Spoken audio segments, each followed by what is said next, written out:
Supercharger.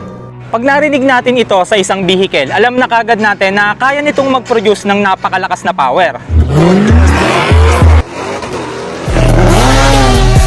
Pero alam nyo ba na may 4 na klaseng motor ang Kawasaki na kargado ng ganitong klaseng engine?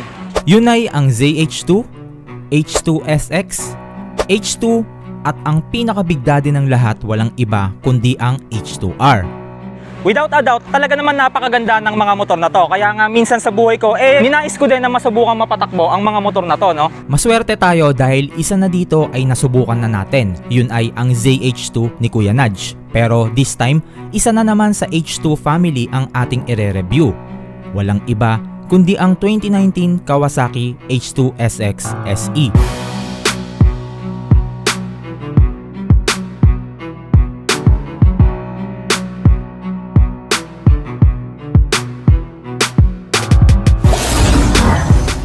Bago tayo magsimula, big thanks muna sa tropa natin na si Jedrone dahil hindi magiging successful ang vlog na to kundi dahil sa kanya. Kaya ikinagagalak ng aking puso kung magsusubscribe at follow din kayo sa kanyang Facebook page at YouTube channel. Lalo na kung gusto nyong makapanood ng entertaining vlogs katulad na lang ng kanyang angkas serye na nag-viral na sa internet. Ang H2SX SE ay nahahanay sa mga sports touring na motorsiklo. Sinundan ito ng Ninja 1000 SX. Kung ikaw yung tipo ng rider na mahilig sa long rides, I'm sure na hindi mawawala ito sa listahan ng mga dream bikes mo. Katulad sa ibang H2, naka 1000cc inline 4 supercharged din ang engine nito na nagbibigay ng sumisipol na tunog and also kaya ding sumagad sa 200 horsepower at may top speed na 299 km/h. Unlike sa ibang kapatid niya, meron itong well-balanced na supercharged engine. Sa madaling salita, hindi ganon ka-agresibo ang bato ng power nito. Dahil kailangan maging ideal ito bilang pang touring at hindi pang racing-racing. Nang sa ganon, hindi din masyadong lumakas ang konsumo nito sa gas. Kaya nga, di hamak na mas fuel economy ito ng 25% kesa sa H2. At first glance, pag tiningnan mo ito mula sa harap, aakalain mo talaga na H2 or H2R ito. Pero pag pinaling mo na sa gilid ang tingin mo, dito mo makikita ang difference nila. Compare sa H2, iba ang design ng trellis frame nito. Kaya kung mapapansin mo, mas upright ang body position mo dito, di tulad sa H2 na pasubsob. Pero marami pa rin naman namana ang H2SX mula sa kanyang mga kapatid, katulad ng single-sided swing arm, star-shaped na mags, supercharged emblem, maskuladong istruktura, pati na rin yung kanyang self-healing paint. Alam nyo ba na kapag nagasgasan ang kaha ng H2SX, kusa itong nawawala. Dahil kasi yan sa healing compound na nasa top coat nito, na animoy parang isang chemical spring na nagbibigay ng trampoline effect sa impact ng scratch. Based sa pagkakaintindi ko dito, parang nagme-melt yung top coat. Binabalutan niya ulit yung part na nagasgasan. At some cases, nasa 1 week bago ito bumalik sa dati. Pero ang mga gasgas na tinutukoy siguro dito ay yung mga hairline scratches lang. Syempre obviously naman hindi na babalik sa dati yung kapag sobrang lalim na ng gasgas. At syempre naman na din niya yung pagkakaroon ng unusual na itsura katulad ng H2R. Based nga sa designer nito na si Ryuichi Oyanagi, habang ini-sketch niya ang motor na to, sumagi nga agad sa isip niya na kailangan maging unique ang looks nito kumpara sa ibang existing na touring bikes. Ito nga daw yung tipo na kapag naka Ninja 1000 SX ka na, meron pa ring dahilan para mag-upgrade ka to the next level. And as a designer, ang pinakasulit rin niya ay yung cost, engineering, resources at time. Dahil kailangan balanse ang features at pricing ng isang motor. Kalimitan ito ang nagiging problema sa mga consumers. Naghahanap sila ng full package na specs sa isang unit tapos nag-expect sila na mababa ang presyo nito, which is walang ganon. Pero hindi natin masyadong tututukan ng gusto ang looks at power nito dahil alam kong pamilyar naman kayo sa mga kapatid nito na H2 at H2R. This time, pag-usapan muna natin kung gaano ba ka-high-tech ang motor na to at kung ano-ano ba yung mga benefits na naibibigay ng electronics nito sa rider. Unang electronic aids ay ang cruise control. Kung di kayo pamilyar dito, isa itong feature na kung saan minemaintain niya ang velocity ng isang motor kahit walang throttle input or kahit hindi mo pigain. Let's say naka-maintain ka sa 60 km/h na speed. Pag sinet mo na ang cruise control mo, automatic na itong magi-steady sa ganitong takbo. Malaking tulong to lalo na sa mga habang biyahe kapag straight lang ang daan at kailangan mo munang ipatong ang right arm mo sa tangke upang makapagbawas naman ng ngalay. Compare sa ibang electronic suspension, ang KECS ay may kakayahan na i-adapt ang road at riding condition mo in real time. Anong ibig ko sabihin dito? Both front fork at rear shock ay may nakapaloob na stroke sensor at in just 0.1 seconds, automatic nagbabago ang damping o laro ng mga suspension nito, lalo na kapag may biglang lubak o rough road kang nadaanan. Electronically adjusted na rin ang preload ng rear shock nito. Pwede mong ibahin ang settings niya kung rider only, rider with luggage, or rider with passenger and luggage. Napaka-importante na maganda ang laro ng mga shock sa isang motor, lalo na sa ganito kalaki. At dahil sa tulong ng KECS, nagagampan ng mabuti ng mga suspension nito ang kanilang trabaho, which is to provide a comfortable riding experience. Isa nga din sa pinaka-useful na features nito ay yung kanyang cornering lights. Meron itong 3 lamps na umiilaw depende sa degree ng leaning angle mo. Kapag naka 10 degree lang ang banking mo, yung unang ilaw sa taas lang ang sumisindi. At kapag naka 20 degree naman, pati yung nasa gitna ay umiilaw na rin. At kapag nasa 30 degree o higit pa, lahat na ng lamps ay nakailaw na. Nang sa ganon ay makapagbigay ito ng wide range na light visibility sa direksyon kung saan nakapaling ang H2SX mo. Malaking tulong to lalo na kung may night ride kayo sa marilaki o makukurbadang lugar. Ang Kawasaki Intelligent Braking System ay isang high-precision brake system na dinisenyo para sa mga super sports na motor katulad ng H2SX. Siyempre, dahil may kalakihan at kalakasan ang motor na to, kaya kailangan ang brake system nito can perform excellently. Katulad sa standard ABS, ang KIBS ay isa ding anti-lock system, pero mas nagbibigay ito ng precise na hydraulic pressure papunta sa mga calipers during high speed. Kumbaga, kahit pisilin mo ng sobra ang brake lever nito, magbibigay lang ito ng sapat na hydraulic pressure depende sa bilis o bagal ng takbo mo nang sa ganon ay hindi mag-lock ang gulong mo.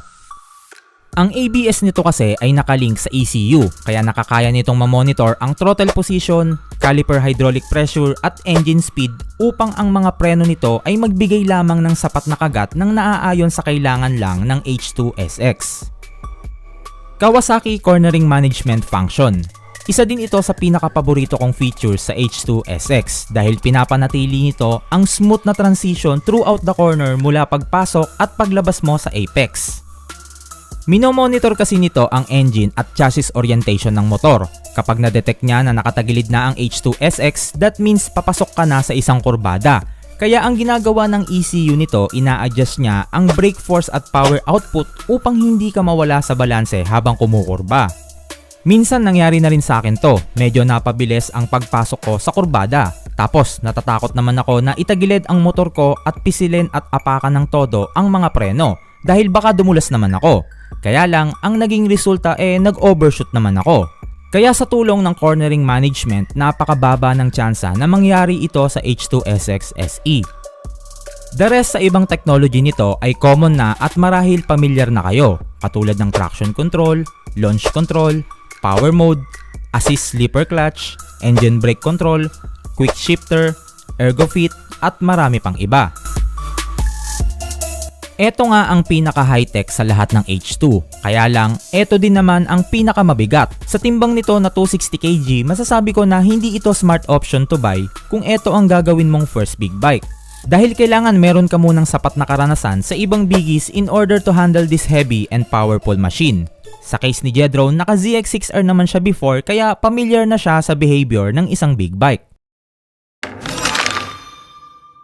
Okay, Boss Jedrone, no, bakit H2SX ang napili mo despite na marami namang ibang 1000cc na motor dyan? Kasi pansin ko medyo mabigat at malapad talaga siya. Kaya pansin ko medyo mahirap din talaga dalhin sa traffic, lalo na sa road condition natin, di ba, na masisikip ang kalsada. So bakit ito pa rin ang pinili mo? Kasi nag-iisa lang siya eh. Okay. Pero actually, may pinagpipilian ako 3. R1 or Ducati or ito. Actually, R1 yung sinuggest ko sa iyo eh. R1, R1. Pero parang sabi mo, hindi mo nga trip yung tunog nun eh. Yung tunog, no? Oo, kasi iba yung pagka-inline 4 ng R1 eh, crossplane nga eh. Kaya alam mo naman, iba talaga yung big bike talaga, yung typical na big bike na 180 degrees. So nandito kasi yun eh, no? Tsaka ito na rin napili ko kasi isip ko, ako lang meron nito kasi isa na sa Okay. Pilipinas. Tapos kahit yung tipong naka-big bike, mapapatingin kasi ano tong motor na to? Ah. Akala nila H2 pero H2 SX SE. Okay. Bali, exclusivity pala yung habol mo. Kaya mo binili to. Tsaka yung sipol. Yung sipol talaga. Ayun.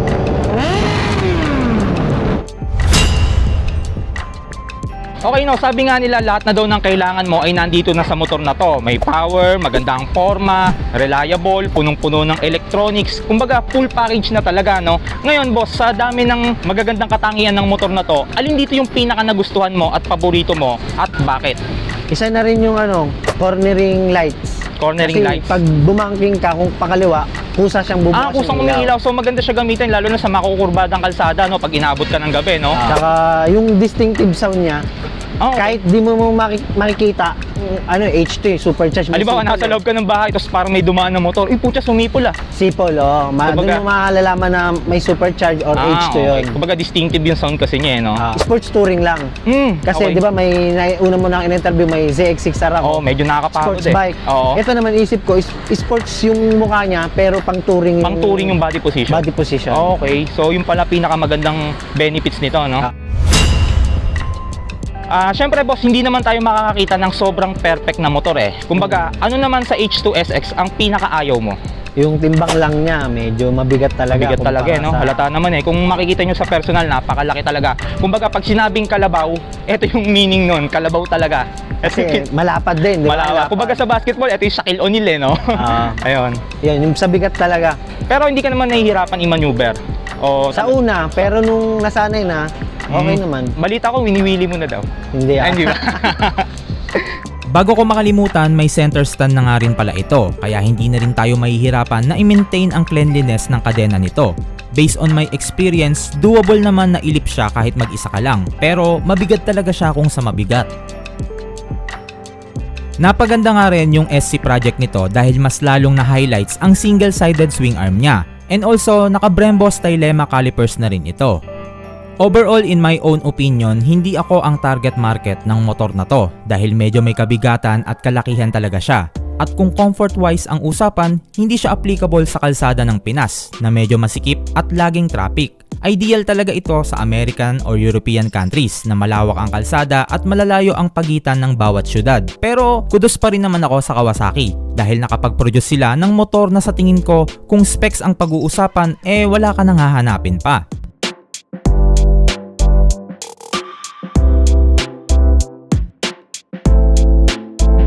Okay guys, no, thank you for watching. I hope nagustuhan nyo yung ginawa naming review about sa H2 SX SE ni Boss Jedron. Bago ko tapusin tong video na to, nagpapasalamat muna ako kay Boss Jed. No? Siyempre, hindi magiging successful ang video na to no, kung di niya pinahiram sa atin ang kanyang motor. No? Boss, baka may gusto kong i-shoutout bago tayo magtapos. Yun, shoutout sa mga nakapollow sa akin tsaka subscribe. Yun, no? Also, syempre, subscribe tayo. No? Syempre, support natin, Boss Jed. No? So, okay, no, kita-kits na lang tayo sa next vlog. Thank you for watching. Okay, game. 1, 2, 3. Teka lang, again. Okay. 1. Distinctive. Ano? Buta, di ko alam. Distinctive. Distinctive. Yan, distinctive. Tumaw ka, boss. Tumaw. Tumaw.